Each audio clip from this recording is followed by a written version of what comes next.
Assalamualaikum, hai selamat pagi anak-anak mustika semuanya. Gimana kabarnya hari ini? Semoga kalian semua dalam keadaan sehat walafiat ya. Oke, sebelum kita mulai pelajaran, ada baiknya kalian berdoa menurut agama dan kepercayaan masing-masing agar apa yang kita pelajari hari ini itu dapat bermanfaat dan dapat kita terima dengan baik. Oke, hari ini Mustika akan menjelaskan pelajaran TIK ya nak ya. Nah, seperti kita tahu bahwa minggu lalu kita sudah mulai pelajaran TIK ini dengan bab yang baru yaitu bab 3 perkembangan komputer ya. Nah, kemarin juga sudah Miss jelaskan tentang sejarah ya perkembangan komputer. Nah, itu ada apa saja ya dari zaman dulu pertama-tama komputer itu dibuat sampai secanggih yang kita nikmati sekarang ini ya. Dulu dimulai dari tahun 1822 sampai sekarang ya, itu banyak sekali perkembangan komputer yang sudah kita pelajari. Oke, selanjutnya misalkan menjelaskan yang kedua yaitu bahasa komputer. Silahkan buka bukumu ya nak ya, halaman 81. Nah, tujuannya hari ini Miss Deka akan menjelaskan tentang bahasa komputer dalam perkembangan komputer sendiri ya nak ya. Kita juga masih di KD 3.3 yaitu menjelaskan sejarah perkembangan komputer dan dampak teknologi komputer terhadap masyarakat. Oke, di halaman 81 sebelumnya kita sudah mempelajari perkembangan komputer dari masa ke masa. Nah, kamu masih ingat karena apa yang dimaksud dengan komputer?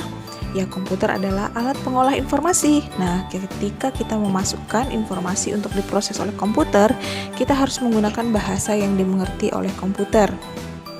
Jadi, kalau kalian misalnya menggunakan komputer itu, nah, nggak semerta-merta kalian arah-arahin komputer itu ya pakai kursormu terus dia bisa membaca gitu aja, enggak ya. Itu ada pemrogramannya ya nak ya. Atau misalnya kita mau menginstal aplikasi, itu juga ada bahasa pemrogramannya. Atau kita ingin menjalankan aplikasi tersebut yang ada di dalam komputer, itu juga butuh bahasa komputer ya yang mereka bisa ngerti. Oke? Nah, kemudian Miss Deka akan menjelaskan bagian A yaitu bilangan biner. Nah, di bahasa komputer ini ada dua ya nak yang akan kita pelajari, yaitu bilangan biner dan juga bahasa pemrograman. Jadi apa itu bilangan biner? Ya, satu-satunya bahasa yang dimengerti oleh mesin adalah bahasa mesin. Seperti apakah bahasa mesin tersebut? Lihat di bukumu halaman 81. Bahasa mesin adalah sekumpulan bilangan biner yang dapat dibaca dan dipahami oleh komputer. Di sini kalau kita lihat angkanya 0, 1, 1, 0, 0, 0 gitu ya, hanya ada dua berupa angka-angka 0 atau 1. Nah, komputer hanya akan memahami perintah yang kita berikan dalam bentuk bilangan biner ya. Jadi kalau kalian pernah ngeliat orang-orang ngehack ya, ngehack kayak komputer gitu ya, itu pakai angka-angka seperti itu yang jalan terus kayak gitu ya. Nah, itu berarti dia menggunakan bilangan biner.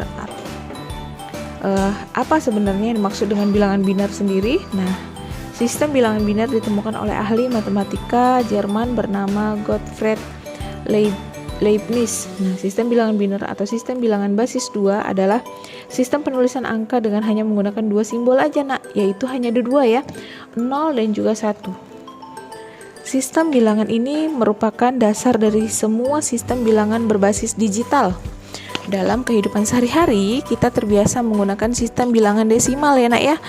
Biasanya kalau desimal tuh angkanya 0 sampai 9. Namun dalam sistem bilangan biner kita hanya menggunakan dua angka saja, 0 dan juga 1. Perhatikan susunan bilangan-bilangan berikut.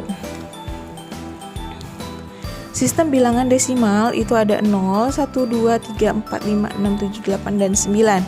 Sedangkan sistem bilangan biner ada 0, 1, 1, 0, 1, 1, 1, 0, 0, 1, 0, 1, 1, 1, 0, 1, 1, 1, 1, 0, 0, 0, 1, 0, 0, 1. Oke, urutkan naknya. Jadi kalau sistem bilangan biner, jangan bacanya misalnya 1, 0 itu kalian baca 10. Jangan ya, bacanya tetap 1, 0. 1, 1 jangan kalian baca 11 ya, salah. 1, 1 ya, tetap bacanya per angka ya. Oke, 1, 1 misalnya 100, jangan dibaca 100 tapi 100 seperti itu ya. Nah, dari kotak-kotak bilangan tadi, nah ya, kamu bisa melihat bahwa angka 2 dalam bilangan desimal dinyatakan dengan 10, bukan 10 ya, tapi 10. Nah, lihat tabelmu. Di sistem bilangan desimal itu angkanya misalnya 2. Tapi di sistem bilangan biner kamu bacanya 0. Misalnya di sistem bilangan desimal itu 3. Di sistem bilangan biner kamu bacanya 1. Lihat, urutkan kotaknya, Nak. Itu contoh ya. Oke, kemudian misalnya angka 5 dinyatakan dengan 101, angka 7 dinyatakan dengan 111, dan seterusnya. Nah, dengan melihat pola tersebut, dapat kamu menebak bilangan biner untuk angka 10 ya. Misalnya angka 10 itu berapa? Ayo. Ya. Semua informasi dalam komputer disimpan menggunakan kode-kode tersebut. Bilangan biner atau binary digit disingkat menjadi bits ya. Bilangan biner di dalam komputer ini biasanya disimpan dalam kelompok berisikan 8 bit yang disebut bita ya. Nah, lihat nih, di sini ada bilangan biner. Kelompok bilangan biner biasanya 8 angka disebut bita atau 8 bita. Oke, lihat contoh halaman 82. Miss ajarkan. Kalau kalian lihat di buku, ini ada kartu bilangan 1, 2, 4, 8, dan 16. Sistem bilangan biner atau sistem bilangan basis 2 adalah sistem penulisan angka dengan menggunakan 2 simbol, yaitu 0 dan juga 1. Nah, untuk memudahkan hasil perpangkatan angka 2, tengok ya, lihat ya Nak ya, di nomor 1. Itu ada angka ya dalam tabel, yaitu sudah hasil dari perpangkatan, misalnya 2 pangkat 4 hasilnya 16. Dan seterusnya ya situ ya. Jadi di situ ada angka 16, 8, 4, 2 dan 1. Yang kedua, nah, angka-angka tersebut misalnya kita rubah dalam kartu bilangan. Seperti pada contoh halaman 82 ada angka 1, 2, 4, 8 dan 16. Nah, kemudian misalnya setiap siswa itu memegang satu kartu. Nah, ini ingatlah bahwa bilangan biner hanya menggunakan 2 angka aja ya Nak ya, yaitu 1 dan juga 0. Kartu yang menghadap ke depan mewakili angka 1. Jika kartunya nggak disebut, itu menghadap ke belakang artinya 0. Nah, seperti itu. Lihat halaman 83. Urutkan kartu seperti berikut. Jadi urutkan dari yang paling besar sampai yang ke paling kecil. Misalnya, Miss bilang, Miss minta siswa menampilkan kartu yang berjumlah angka 9. Ada nggak di kartumu angka 9? Nggak ada. Nah, jadi gimana caranya? Berarti ada penambahan. Nah, 9 merupakan hasil penambahan dari angka 8 dan juga 1. Berarti angka 8 dan 1 itu yang terbuka ya, atau menghadap ke depan. Jadi kartu 8 dan 1 itu tetap menghadap ke depan. Kartu angka lain dibalik, jadi nggak kayak ditutup ya Nak ya, ditutup. Nah, jadi tampak seperti nih yang poin nomor 5 Nak ya.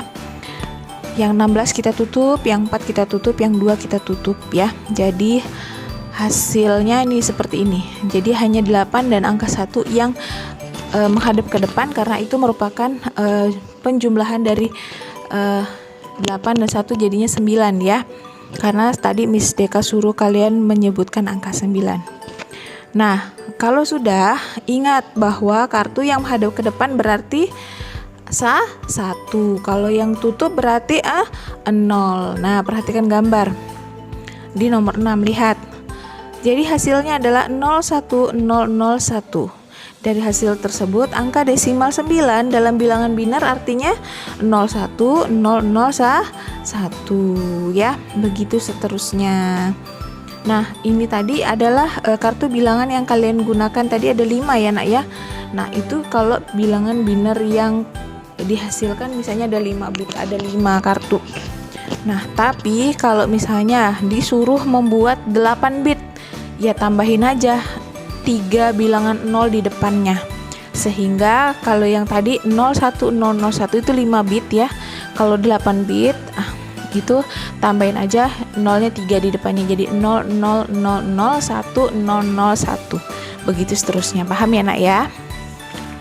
Oke, kalau paham, lanjut. Nanti kalian kerjakan ya. Contohnya di halaman 84 itu ada tugas, nanti Coba kalian kerjain di buku, di gambar aja.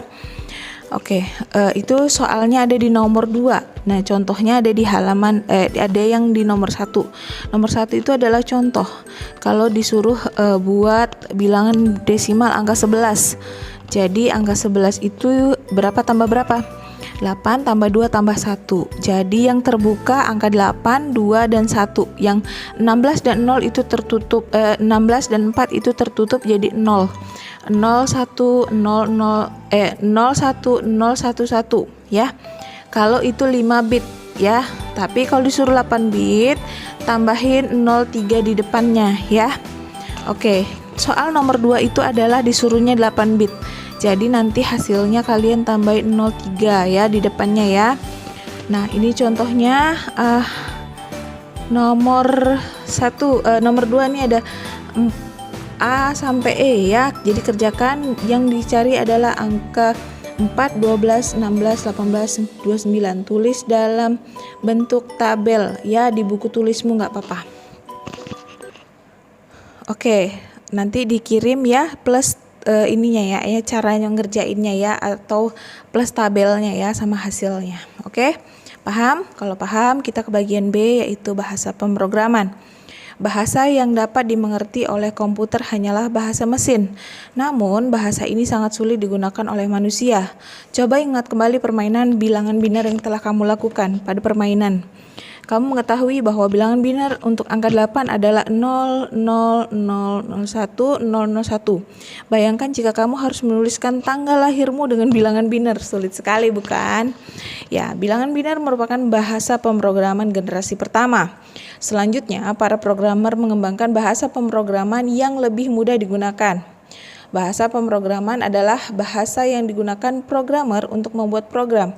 Semakin mudah suatu bahasa pemrograman digunakan, semakin cepat juga seorang programmer membuat programnya.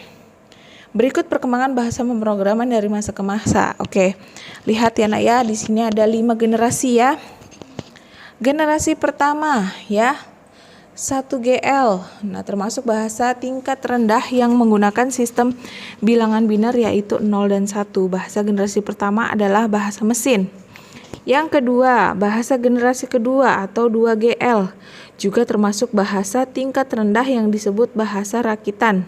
Bahasa generasi kedua menggantikan bahasa mesin dengan simbol, huruf, dan angka. Kemudian bahasa generasi ketiga termasuk bahasa tingkat tinggi yang ditulis dalam bentuk teks. Contoh 3GL adalah C, C++, Java, JavaScript. Kemudian yang keempat, ada bahasa generasi keempat atau 4GL berisi pernyataan yang mirip dengan kalimat dalam kehidupan sehari-hari. Contohnya adalah Perl, PHP, Python, dan SQL. Terus kemudian bahasa generasi kelima dirancang untuk membuat komputer mampu menyelesaikan masalah tanpa programmer. Contoh 5GL adalah Mercury, OPS 5, dan Prolog. Contoh kode itu ada di buku kalian juga tuh ya. Yang kayak biasa kita lihat di TV-TV itu orang ngehack gitu ya, jalan sendiri ya, pakai tulisan-tulisan, pakai kode-kode yang kita nggak ngerti ya.